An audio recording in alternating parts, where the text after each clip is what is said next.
The power of movement. इस audio book में हम देखेंगे कि क्यों हमें कुछ बातें याद रह जाती है और क्यों हम कुछ बातों को भूल जाते हैं। यह किताब हमें बताती है कि किस तरह से हम अपने दोस्तों, कर्मचारियों या ग्राहकों की ज़िंदगी में कुछ ऐसे पल बना सकते हैं जिसे वे ज़िंदगी भर याद रखेंगे।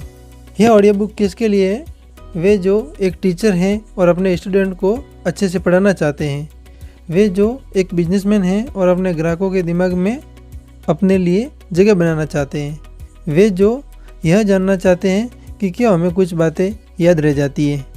Author chief Heath Stafford graduate school of business में एक प्रोफेसर थे। वे लोगों को बिजनेस स्ट्रेटजी के बारे में पढ़ाते हैं। वे न्यूयॉर्क टाइम के बेस्ट सेलिंग लेखक हैं। डैन हीथ चीफ हीथ के भाई हैं। वे भी एक बेस्ट सेलिंग ऑथर हैं। वे ड्यूक यूनिवर्सिटी में प्रोफेसर हैं और एक स्पीकर भी हैं। अपने भाई चिप के साथ उन्होंने 4 किताबें लिखी हैं जिसमें मेड टू स्टिक, डिसिजिव और द पावर ऑफ मूवमेंट शामिल है। यह ऑडियो बुक आपको क्यों सुननी चाहिए? आज के वक्त हमें हमारे आसपास इतनी जानकारी है कि हम हर चीज़ पर ध्यान नहीं दे पाते। दिन के अंत में जब हम यह सोच रहे होते हैं कि आज का दिन हमने कैसे बिताया, तो हम ज़्यादातर बातें भूल चुके होते हैं। स्कूल से लौटने पर अगर आप एक बच्चे से पूछें कि उसने क्या सीखा, तो वो अक्सर कहता है कुछ खास नहीं। ऐसे हालात में अगर आप चाहते हैं कि आप किसी व्यक्ति को कोई बात बताएं और उसे वो याद रहे, तो यह ऑडियो बुक आपके लिए है।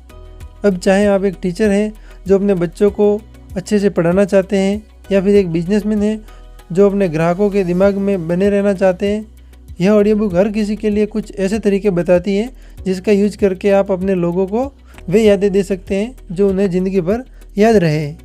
इस ऑडियो बुक को सुनकर आप क्या सीखेंगे? किस तरह से आप लोगों के दिमाग में अपने लिए जगह बना सकते हैं? किन वजह से एक व्यक्ति को कुछ बातें याद रहती है? चीज़ें याद रखने से किस तरह से आप खुद को मोटिवेट रख सकते हैं?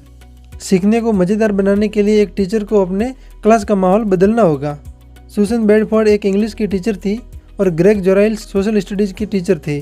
वे हाई स्कूल के बच्चों को एक मज़ेदार तरीके से पढ़ाना चाहते थे जिससे उनके स्टूडेंट को सब कुछ याद रहे। ऐसा करने के लिए उन्होंने अपने क्लास का और अपने पढ़ने का तरीका बदल दिया। वे जानते थे कि बच्चों को स्पोर्ट्स और स्कूल के खेल पसंद है। वे जानते थे कि यह सारी चीज़ें उन्हें लंबे समय तक याद रहती हैं, लेकिन क्लास में पढ़ाई गई चीज़ें वे शाम तक भूल जाते हैं।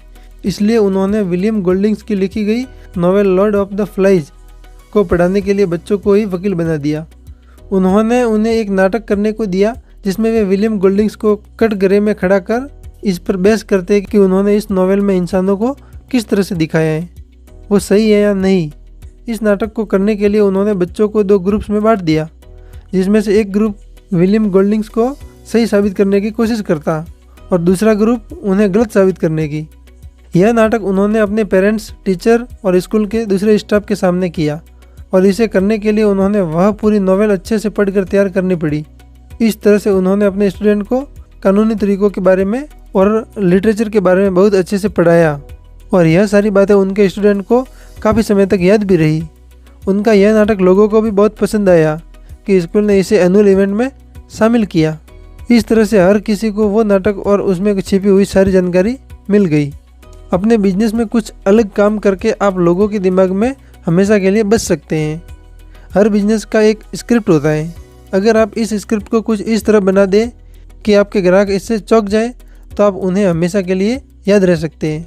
एग्जाम्पल के लिए, एक रेस्टोरेंट में एक ग्राहक को अगर उसका खाना ठंडा मिले, तो यहाँ पर हर किसी की स्क्रिप्ट होती है कि ग्राहक से माफ़ी मांगना, उससे वादा करना कि ऐसा फिर से कभी नहीं होगा, और ग्राहक बदले में वेटर को टिप नहीं देता।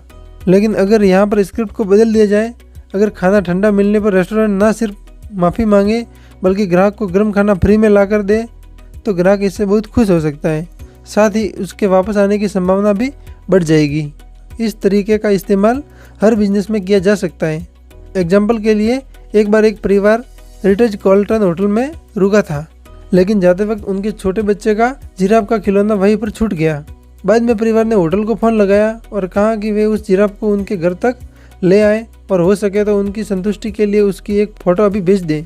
इसके बाद कार्ल्टन होटल वालों ने जिराफ की बहुत सी मज़ेदार फ़ोटो भेजी, जहाँ पर वो जिराफ स्विमिंग पूल के बगल में बैठा था, फिर वो एक स्पा ट्रीटमेंट करवा रहा था और फिर वो एक तोते के साथ बैठा हुआ था। इस तरह से उस होटल ने अपने ग्राहकों को इतने अलग तरीके से खुश किया कि उसके ग्राहक वापस लौटकर उनके पास आने लगे। तो इस तरह से आप भी अपने बिजनेस में ग्राहकों के लिए कुछ ऐसा कर सकते हैं जिससे आप उन्हें हमेशा के लिए याद रह जाएं। याद रखने वाली चीज़ों की मदद से आप लोगों की गंदी आदतों को बदल सकते हैं। बहुत से लोगों को खाना खाने से पहले हाथ ना धोने की आदत होती है, खास तौर पर जब वे घर से बाहर कहीं खाना खा रहे होते हैं तो वे अक्सर हाथ नहीं धोते। लेकिन जब प्यूरेल इंस्टेंट हैंड सैनिटाइजर ने अपना हाथ साफ करने वाला जर्म जेल लॉन्च किया तो इसके बाद बहुत से लोगों ने न सिर्फ खाना खाने से पहले धोने की आदत डाली बल्कि यह प्रोडक्ट इस्तेमाल करने की आदत पड़ गई। अलीना प्यूरेल इंस्टेंट हैंड सैनिटाइजर ने अपने ऐड में दिखाया कि 2003 के एक सर्वे में बात सामने आई कि बहुत से लोग एयरपोर्ट के बाथरूम को इस्तेमाल करने के बाद अपने हाथ नहीं धोते। न्यूयॉर्क एयरपोर्ट के बाथरूम को इस्तेमाल करने वाले 30% लोग, मियामी एयरपोर्ट के 19% लोग और शिकागो के 27% लोग अपना हाथ नहीं धोते। एक फोन सर्वे में यह बात सामने आई कि सिर्फ 58% लोगों ने कहा कि वे छींकने या खांसने के बाद अपना हाथ धोते हैं और सिर्फ 77% लोग ने कहा कि वे डायपर बदलने के बाद अपना हाथ धोते हैं। 1972 की एक स्टडी में यह पाया गया कि 13% सिक्कों में और 42% नोट में बाथरूम के बैक्टीरिया और स्टेलिफोकस नाम के बैक्टीरिया पाए जाते हैं। इस ऐड को देखने के बाद बहुत से लोगों को लगा कि वे कितनी गंदगी के साथ रह रहे हैं। इसके बाद उनसे बहुत से लोगों ने न सिर्फ समय समय पर हाथ धोने की आदत डाली बल्कि वे प्यूरेल इंस्टेंट हैंड सैनिटाइजर को अपने साथ लेकर घूमने लगे। इस तरह से उन्होंने लोगों के दिमाग में एक याद रहने वाली बात डाली जिससे लोगों के बर्ताव बदल गए। जरूरी नहीं है कि अपने सपनों के पीछे भागने से आपको कामयाबी मिले, लेकिन इससे आपको कुछ यादगार लम्हे जरूर मिल जाएंगे। जिंदगी में किसी भी चीज़ की गारंटी नहीं है, इसलिए यह जरूरी नहीं है कि आप जो काम करना चाहते हैं उसमें आपको कामयाबी ही मिले। लेकिन अगर कामयाबी नहीं भी मिलती तो भी आपको ज़िंदगी भर के लिए एक अनुभव मिल जाएगा। एग्जाम्पल के लिए ली चैडवेल को ले लीजिए, जो खुद की एक बेकरी खोलना चाहती थी। वे एक जानवरों के डॉक्टर की असिस्टेंट थी और कुछ हफ्तों से पोर्टलैंड ओरेगन की एक बेकरी पर बैंकिंग कर रही थी। उन्हें यह काम बहुत अच्छा लगा और उन्होंने सोचा कि वे खुद की बेकरी खोलेगी। इसके बाद उन्होंने अपनी बेकरी खोली जिसका नाम था अ पाउंड ऑफ बटर। यहाँ पर वे लोगों के जन्मदिन के लिए केक बनाया करती थी। शुरुआत बहुत अच्छी हुई, लेकिन उसके बाद 18 महीने उनके लिए बहुत मुश्किल हुए। उन्हें पता लगा कि एक जगह का मालिक होने में कई खराब बातें होती हैं और इसके बाद उन्हें यह एहसास हुआ कि उनकी पर्सनालिटी के हिसाब से वे बहुत अच्छी कर्मचारी बन सकती हैं, लेकिन एक बॉस नहीं। इसलिए उन्होंने उस बेकरी को बंद किया। लेकिन उन्होंने इससे बहुत कुछ सीखा और उन्हें इससे पता लगा कि असल में वे कौन हैं और उनकी पर्सनालिटी के हिसाब से उन्हें किस तरह का काम सूट करेगा। इस तरह से अपने सपनों को पूरा करने की कोशिश में उन्हें ज़िंदगी भर की याद और सीख मिल गई। लोगों की तारीफ करके आप उन्हें कुछ यादगार पल दे सकते हैं। जब कोई हमारे काम के लिए हमारी तारीफ करता है तो हमें बहुत अच्छा लगता है। जब हमारे काम के लिए हमें इनाम दिया जाता है या फिर उसके लिए सबके सामने हमारी तारीफ की जाती है तो वो हमें ज़िंदगी भर याद रहता है। स्कूल में अगर आपको कभी इनाम मिला हो तो आपको वो जरूर याद रहेगा। 1983 में किरा स्लूप नाम की एक 13 साल की लड़की थी जिसे गाना गाने का बहुत शौक था, लेकिन उसका हेयर स्टाइल बहुत ख़राब था। उसके दांत भी सही आकार में नहीं थे और वो बदसूरत दिखती थी, जिसकी वजह से दूसरे बच्चे उसे चिढ़ाते थे। एक बार उसकी नई म्यूजिक टीचर ने उसे जब गाते हुए सुना तो उसने कहा कि उसकी आवाज़ बहुत भद्दी है। इससे किरा को बहुत धक्का लगा और उसने गाना गाना छोड़ दिया। इसके बाद से वो गाने के नाम पर सबके बीच खड़ी होकर सिर्फ अपने होठ हिलाती थी।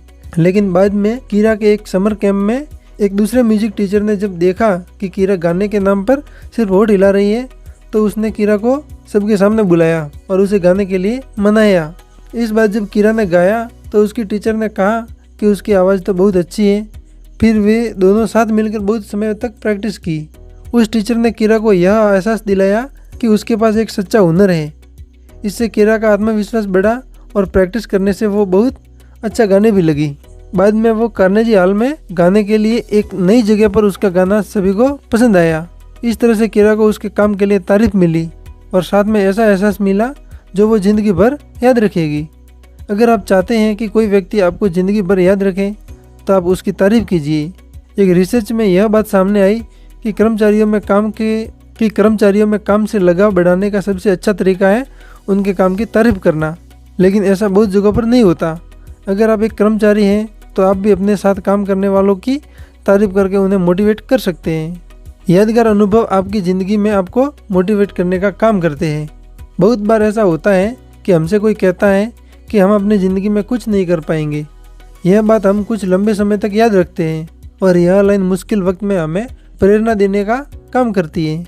इसी तरह से कुछ खास तरह की यादें या बातें मुश्किल वक्त में हमें हौसला देती है।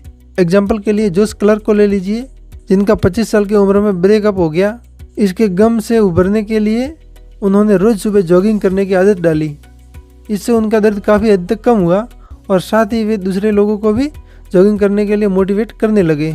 उन्होंने लोगों को मोटिवेट करने के लिए एक प्लान बनाया जिसमें वे लोगों को 5 किलोमीटर दौड़ने का चैलेंज दिया करते थे। वे शुरुआत करते थे लोगों को 5 किलोमीटर तक चलाने के। इसके बाद वे धीरे धीरे उन्हें दौड़ने की सलाह देने लगे। इसके बाद वे लोगों को 5 किलोमीटर की एक रेस में भाग लेने के लिए कहते थे, जिसमें जीतने पर उन्हें पार्टी दी जाती थी। इस तरह से उन्होंने एक दर्द भरी याद से प्रेरणा ली और न सिर्फ खुद एक अच्छी आदत बना डाली, बल्कि अपने साथ साथ बहुत से दूसरे लोगों की भी ज़िंदगी बदली। ठीक इसी तरह से अगर आपको भी कुछ सीखना है तो आप थोड़े से शुरुआत कीजिए। इसके बाद धीरे धीरे आगे बढ़कर अपनी मंजिल को हासिल करने की कोशिश कीजिए। अच्छे लम्हों का इस्तेमाल करके आप अपने कर्मचारियों से बेहतर तरीके से काम करवा सकते हैं। एक बिजनेस यह कभी नहीं चाहेगा कि उसके ग्राहकों को उसके साथ काम करने पर बुरा अनुभव मिले।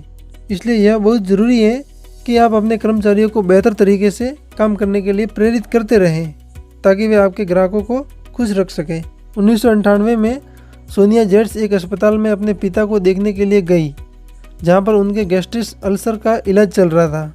वहां पर उन्होंने देखा कि उनके पिता पर अस्पताल के कर्मचारी ध्यान नहीं दे रहे। इससे भी ज़्यादा तकलीफ उन्हें यह जानकर हुई कि वो जिस कंपनी के लिए काम करती है वही कंपनी इस अस्पताल को संभालने का काम कर रही है।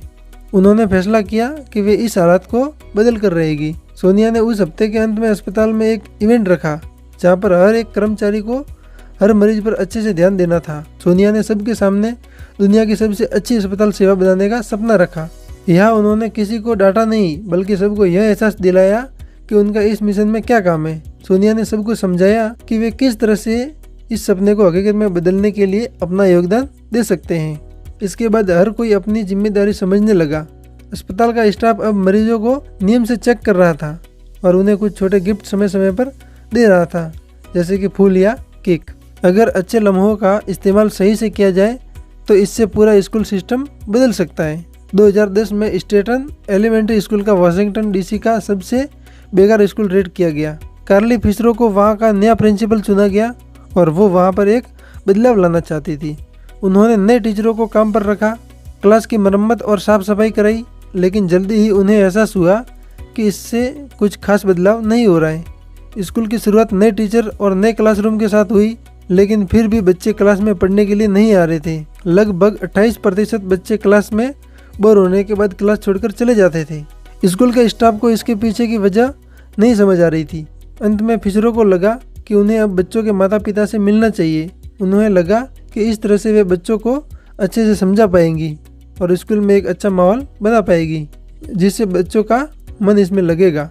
सालों से माता पिता को लगता था कि स्कूल के टीचर बच्चों को अच्छे से पढ़ा नहीं पा रहे हैं और स्कूल के टीचरों को लगता था कि माता पिता अपने बच्चों को अच्छी बातें नहीं सिखा रहे हैं। इसलिए जब फिशरो पहली बार अपने स्कूल के सारे टीचर्स को लेकर बच्चों के माता पिता से मिलने के लिए गई, तो वे स्कूल और बच्चों के घर के बीच में एक बेहतर संबंध बना सकी। वहाँ पर उन्होंने बच्चों के माता पिता से पूछा कि वे अपने बच्चों के लिए किस तरह का भविष्य चाहते हैं। बाद में उन्हें पता लगा कि बच्चों के माता पिता यही चाहते थे कि स्कूल उनके साथ जुड़ने की कोशिश करें। इससे उनके बर्ताव में बदलाव आया, जिनसे बच्चों की हरकतें भी सुधरी और वे क्लास करने लगे। तो इस तरह से आप लोगों को एक बेहतर अनुभव देकर उनके बर्ताव में बदलाव ला सकते हैं। अगर आप अपने बच्चों को बदलना चाहते हैं तो उनमें नैतिकता पैदा करने की कोशिश करें। बुक का कंक्लूजन है, हमारी ज़िंदगी में अक्सर कुछ ऐसे पल होते हैं जो हमें काफ़ी लंबे समय तक याद रहते हैं और उनका असर हम पर बहुत गहराई से होता है। इन ताकतवर लम्हों की मदद से हम बच्चों को बेहतर तरीके से पढ़ा सकते हैं, ग्राहकों को खुश कर सकते हैं, खुद में अच्छी आदतें पैदा कर सकते हैं और साथ ही अपने साथियों को एक ऐसा एहसास दे सकते हैं जिससे वे सारी उम्र याद रखें। तो दोस्तों, आशा करता हूँ the power of movements audio book आपको बहुत अच्छी लगी होगी। अगर अच्छी लगी है तो कमेंट करके ज़रूर बताएं और वीडियो को लाइक करें और अपने दोस्तों के साथ शेयर ज़रूर करें। और अगर आप चैनल पर नए हो तो चैनल को सब्सक्राइब कर दें। धन्यवाद।